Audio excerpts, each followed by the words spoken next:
National Health Service. The National Health Service, NHS, is the publicly funded healthcare system of the United Kingdom.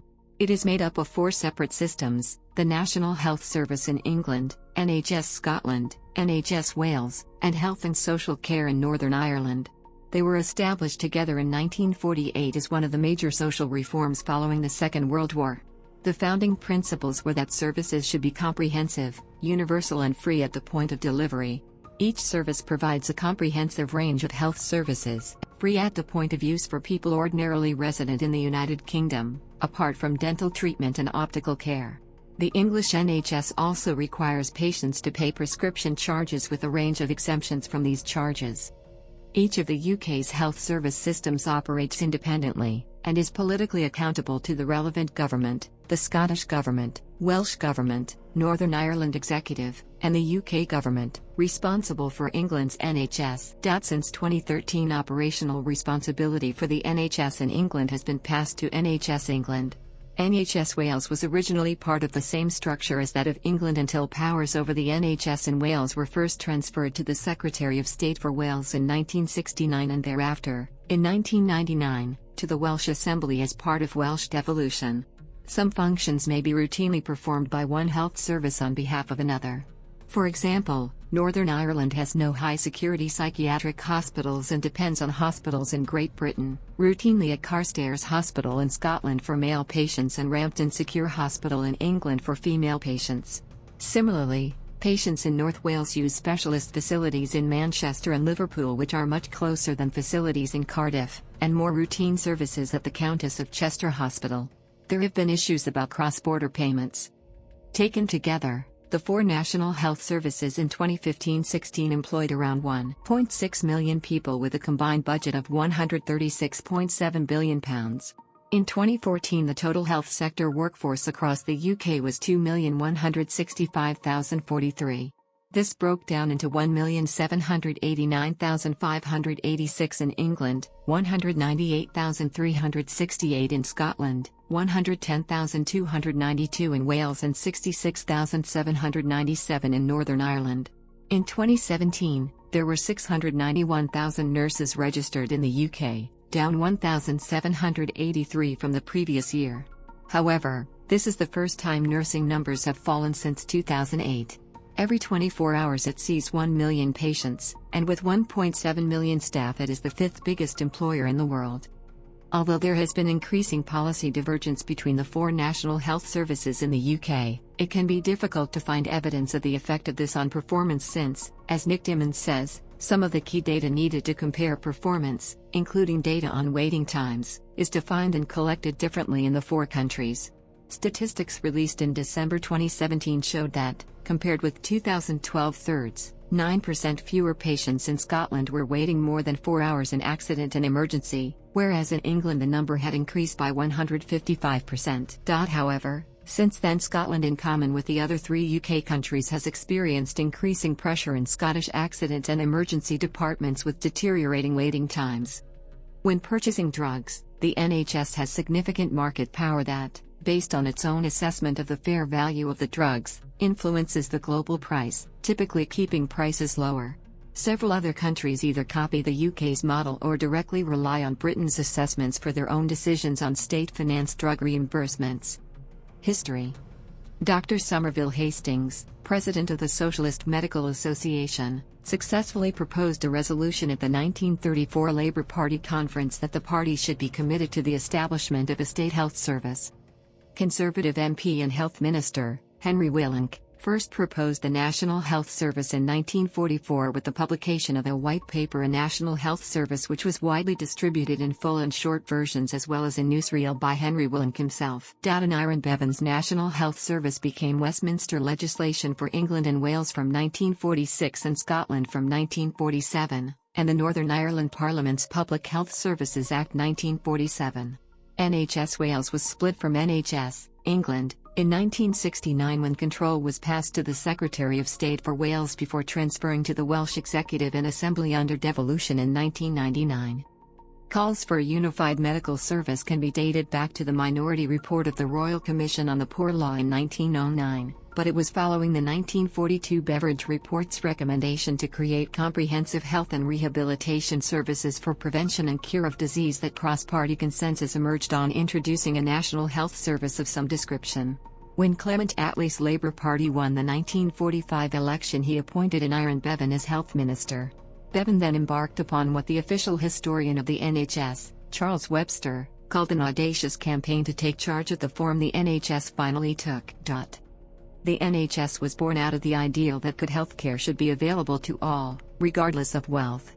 Although being freely accessible regardless of wealth maintained Henry Willing's principle of free healthcare for all, Conservative MPs were in favour of maintaining local administration of the NHS through existing arrangements with local authorities, fearing that an NHS which owned hospitals on a national scale would lose the personal relationship between doctor and patient.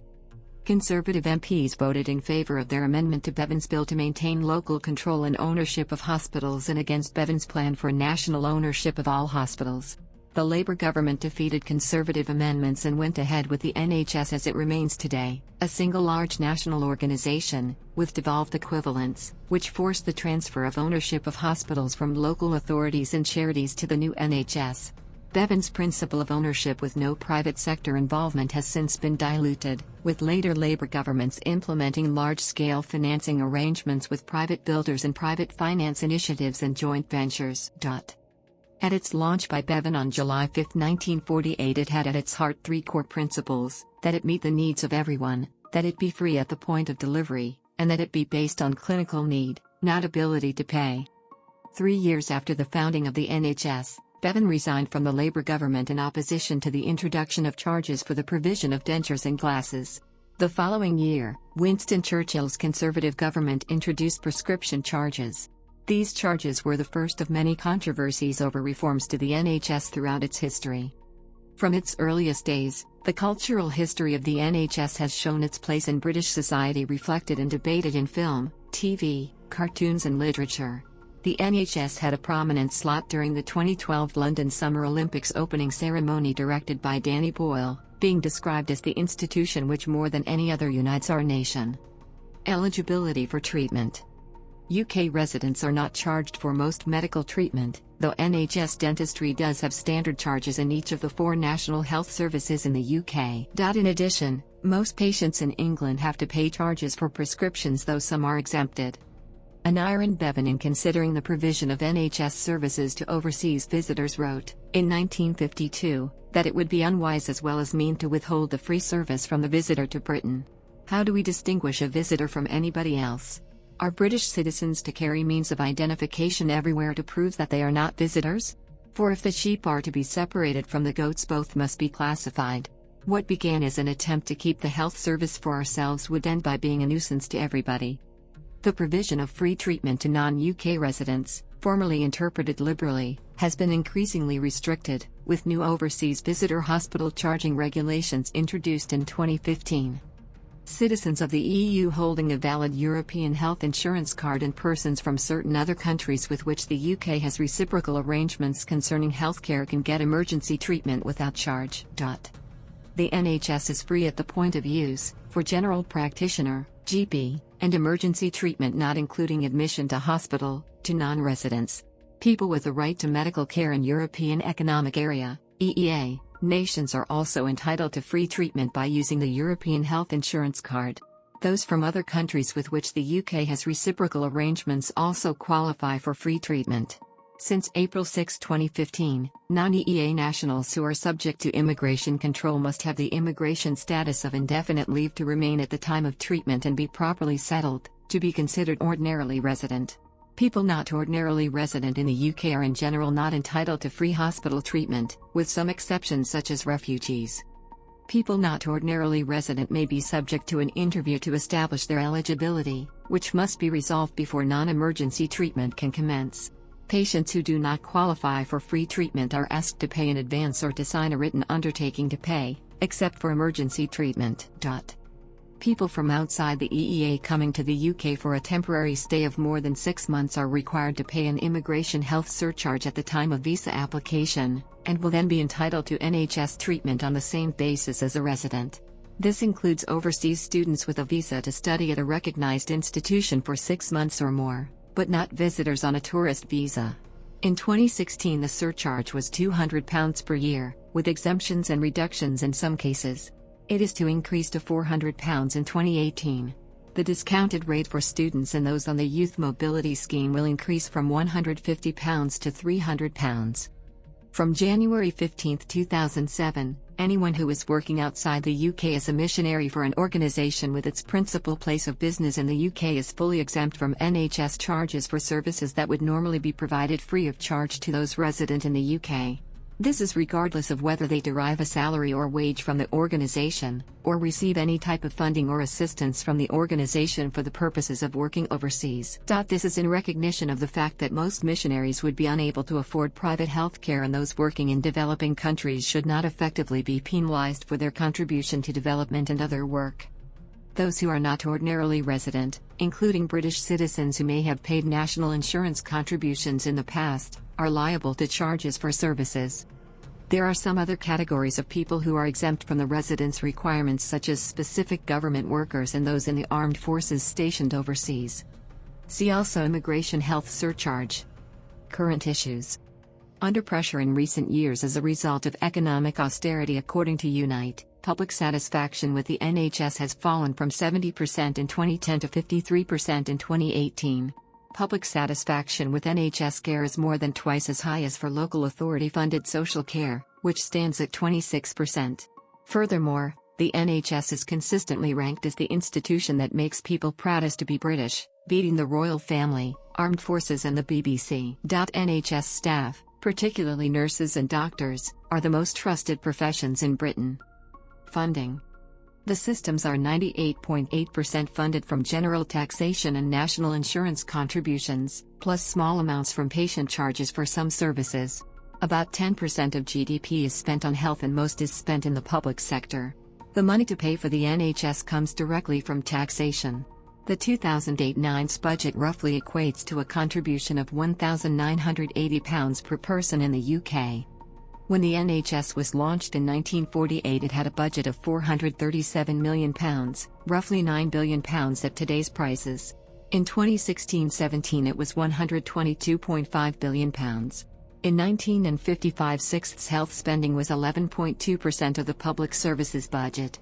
In 2015-16 it was 29.7%. This equates to an average rise in spending over the full 60-year period of about 4% a year once inflation has been taken into account. Under the Blair government, spending levels increased by around 6% a year on average. Since 2010, spending growth has been constrained to just over 1% a year. Many minor procedures may no longer be available from 2019, and the real reason may be to cut costs. Some 60% of the NHS budget is used to pay staff. A further 20% pays for drugs and other supplies, with the remaining 20% split between buildings, equipment, training costs, medical equipment, catering and cleaning. Nearly 80% of the total budget is distributed by local trusts in line with the particular health priorities in their areas. Since 2010, there has been a cap of 1% on pay rises for staff continuing in the same role. Unions representing doctors, dentists, nurses and other health professionals have called on the government to end the cap on health service pay, claiming the cap is damaging the health service and damaging patient care. The pay rise is likely to be below the level of inflation and to mean a real terms pay cut. The House of Commons Library did research showing that real terms NHS funding per head will fall in 2018-19, and stay the same for 2 years afterwards. There appears to be support for higher taxation to pay for extra spending on the NHS, as an opinion poll in 2016 showed that 70% of people were willing to pay an extra penny in the pound in income tax if the money were ring-fenced and guaranteed for the NHS. 2/3 of respondents to a King's Fund poll favour increased taxation to help finance the NHS. The Guardian has said that GPs face excessive workloads throughout Britain, and that this puts the GP's health and that of their patients at risk. The Royal College of Physicians did a survey of doctors in England, Wales, Scotland, and Northern Ireland. Two-thirds of doctors surveyed maintained patient safety had deteriorated during the year to 2018. 80% feared they would be unable to provide safe patient care in the coming year, while 84% felt increased pressure on the NHS was demoralizing the workforce. Jane Dacre said, "We simply cannot go through this again. It is not as if the situation was either new or unexpected. As the NHS reaches 70, our patients deserve better. Somehow, we need to move faster towards a better resourced, adequately staffed NHS during 2018, or it will happen again."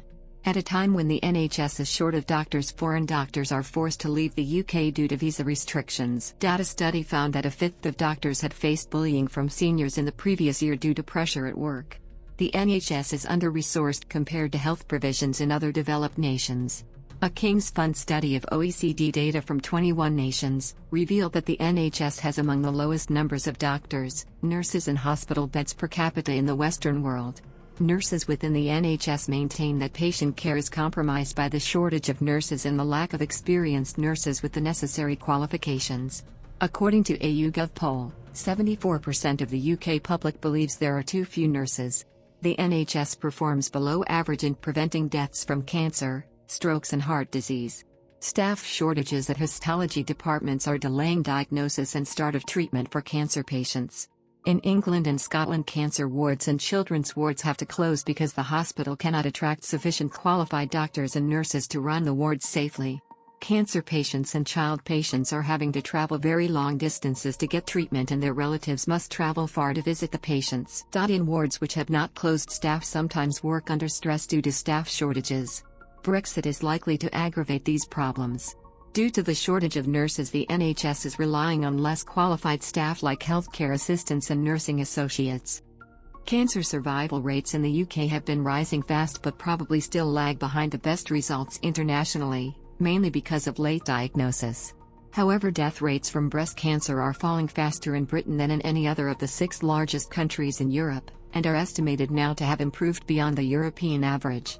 According to Breast Cancer Care, 72% of NHS trusts across the UK do not provide dedicated specialist nurses for patients with incurable breast cancer. Cancer Research UK maintains more NHS cancer personnel are needed to enable the UK to catch up. The NHS in England is expanding early diagnosis services with the goal of increasing the proportion of cancers diagnosed early, at stages 1 and 2, from 53% to 75% in the decade to 2028. The NHS was the first health service in Europe to negotiate coverage for novel CAR-T cancer therapy, with agreement reached within 10 days of its European marketing authorization. Staffing. The plan to exit the European Union will affect physicians from EU countries, about 11% of the physician workforce. Many of these physicians are considering leaving the UK if Brexit happens, as they have doubts that they and their families can live in the country. A survey suggests 60% are considering leaving.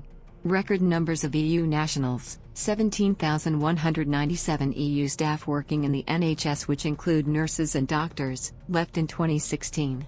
The figures, put together by NHS Digital, led to calls to reassure European workers over their future in the UK. In June 2018, the Royal College of Physicians calculated that medical training places need to be increased from 7,500 to 15,000 by 2030 to take account of part-time working, among other factors. At that time, there were 47,800 consultants working in the UK, of which 15,700 were physicians. About 20% of consultants work less than full-time. Performance. A study by the King's Fund, Health Foundation, Nuffield Trust and the Institute for Fiscal Studies to mark the NHS 70th anniversary concluded that the main weakness of the NHS was healthcare outcomes. Mortality for cancer, heart attacks and stroke was higher than average among comparable countries. The NHS does well at protecting people from heavy financial costs when they are ill. Waiting times are about the same, and the management of long-term illness is better than in other comparable countries. Efficiency is good, with low administrative costs and high use of cheaper generic medicines. 29 hospital trusts and boards out of 157 have not hit any waiting time target in the year 2017 to 2018. The Office for National Statistics reported in January 2019 that productivity in the English NHS had been growing at 3%, considerably faster than across the rest of the UK economy. Over 130,000 deaths since 2012 in the UK could have been prevented if progress in public health policy had not stopped due to austerity, Analysis by the Institute for Public Policy Research found. Dean Hawcliffe of the IPPR said, "We have seen progress in reducing preventable disease flatline since 2012. British exit from the European Union. There is also concern that a disorderly Brexit may compromise patients' access to vital medicines.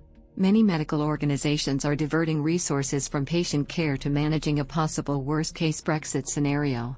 Pharmaceutical organisations working with the civil service to keep medicine supplies available if there is a no-deal Brexit have signed 26 non-disclosure agreements, NDAs, or gagging orders to prevent them giving the public information." The figures were given on December 21, 2018 after Russian Nara Ali asked a parliamentary question. Ali said, "It is utterly unacceptable for the government to use non-disclosure agreements with pharmaceutical businesses and trade associations. By effectively gagging these organizations, these secretive agreements are preventing essential information from being shared, are undermining transparency and are hampering businesses' ability to speak out." Rising social care costs. Social care will cost more in future according to research by Liverpool University, University College London, and others, and higher investment are needed. Professor Helen Stokes-Lampard of the Royal College of GPs said, "It's a great testament to medical research, and the NHS, that we are living longer, but we need to ensure that our patients are living longer with a good quality of life. For this to happen, we need a properly funded, properly staffed health and social care sector with general practice, hospitals and social care all working together, and all communicating well with each other, in the best interests of delivering safe care to all our patients." Mental health. Some patients have to wait excessively long for mental health care. The Royal College of Psychiatrists found some must wait up to 13 months for the right care. Wendy Byrne of the Royal College of Psychiatrists said, "It is a scandal that patients are waiting so long for treatment. The failure to give people with mental illnesses the prompt help they need is ruining their lives. Even patients who are suicidal or who have attempted suicide are sometimes denied treatment. Patients are told they are not ill enough or waiting lists are too long. During very long waits for treatment, 1 in 3 patients deteriorate, and they may become unemployed or get divorced. 1 in 4 patients throughout the UK wait over 3 months to see an NHS mental health professional, with 6% waiting at least a year." The National Audit Office found mental health provisions for children and young people will not meet growing demand, despite promises of increased funding. Even if promises to provide £1.4 billion more for the sector are kept, there will be significant unmet need due to staff shortages, inadequate data and failure to control spending by NHS clinical commissioning groups. Currently 1/4 of young people needing mental health services can get NHS help. The Department of Health and Social Care hopes to raise the ratio to 35%. Efforts to improve mental health provisions could reveal previously unmet demand. Meg Hillier of the Select Committee on Public Accounts said, "The government currently estimates that less than a third of children and young people with a diagnosable mental health condition are receiving treatment. But the government doesn't understand how many children and young people are in need of treatment or how funding is being spent locally. The government urgently needs to set out how departments, and national and local bodies, are going to work together to achieve its long-term ambition." Amias Morse said, "Current targets to improve care are modest and even if met would still mean 2/3 of those who need help are not seen. Rising estimates of demand may indicate that the government is even further away than it thought." In response, NHS England has embarked on a major programme to expand mental health services, whose budgets are now growing faster than the NHS overall. Mind the Mental Health charity responded saying, "We are pleased that the plan includes a commitment of £2.3 billion a year towards mental health, to help redress the balance. The plan promises that this money will see around 2 million more people with anxiety, depression and other mental health problems receive help, including new parents, and 24-hour access to crisis care. The plan also includes a guarantee that investment in primary, community and mental health care will grow faster than the growing overall NHS budget so that different parts of the NHS come together to provide better, joined-up care in partnership with local government." Since the funding announcement in the summer, Mind has been working with the NHS, government and voluntary sector to help shape the long-term plan. This longer-term strategy was developed in consultation with people with mental health problems to ensure their views are reflected. Surgery. Waiting times for routine surgery have fallen substantially since 2000. As of July 2019, the median wait for planned care in England is under 8 weeks. The number of people waiting over 12 months has fallen from over 200,000 in the 1980s to under 2,000 in 2019. However, the number of patients on the waiting list has risen recently as constrained funding, hospital beds and staffing growth has not kept up with increasing patient need. 2018 funding increase. In 2018, British Prime Minister Theresa May announced that NHS in England would receive a 3.4% increase in funding every year to 2024, which would allow it to receive an extra £20 billion a year in real terms funding. There is concern that a high proportion of this money will go to service NHS debts rather than for improved patient care. There are calls for the government to write off the NHS debt. Saffron Cordery of NHS providers said that hospitals needed help to do their work without being up in deficit, as 2/3 were in the year to 2018. Some expressed doubt over whether May could carry out this proposed increase in funding. The next day, Health Secretary Jeremy Hunt backed the extra £20 billion annual increase in NHS funding and responded to criticism by stating that taxation would be used to carry out the funding and that details would be revealed when the next budget is unveiled in November. The Institute for Fiscal Studies has stated a 5% real terms increase was needed for real change. Paul Johnson of the IFS said the 3.4% was greater than recent increases, but less than the long-term average.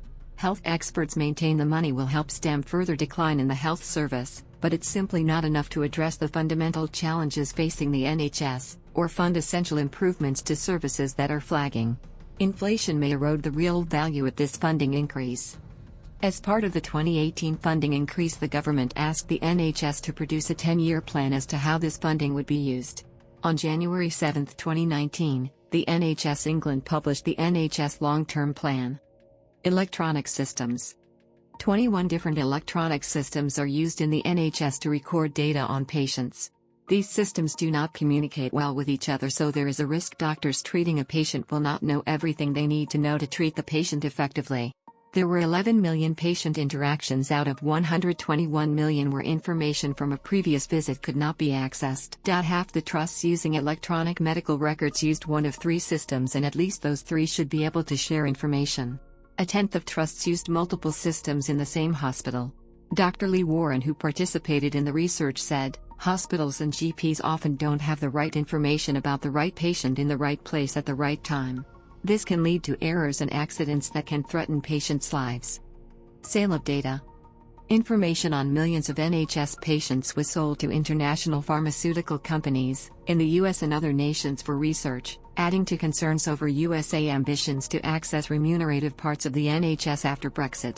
There is concern over lack of transparency and clarity over the data and how it is used. Phil Booth with Med Confidential, campaigning for privacy of health data, said, "Patients should know how their data is used.